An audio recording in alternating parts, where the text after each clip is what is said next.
шлагбаумдарды айтып кеттиңиздер. Бир жылдары прям жолго шлагбаумдар орнотулуп, анан кийин алар алым салынды эле. Ошол жөнүндө болуп атабы 21 миллион хелдинг орнотуп, андан кийин кайра өткөрүп берди деген. Жолго орнотулган, бирок жарым жылдын ичинде, по-моему, анын баарын алынган. Транспортный прокуратура оспаривать этип, потому что стратегическая трасса деп анын баарын алынган. Единственная система парковкиде ошол шлагбаумдар калган да.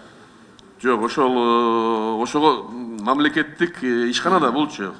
Кандайдыр бир кагаздар кетти да, акционердик коом мамлекеттик доля 79% мамлекетте. Ошол шлагбаумдарды коюп, андан кийин алганга канча акча кеткен, ага ким жоопкерчилик тартты?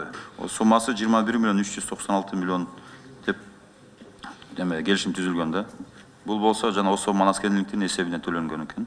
Марат Аскерович, биз жумуш топ түзүшүбүз керек.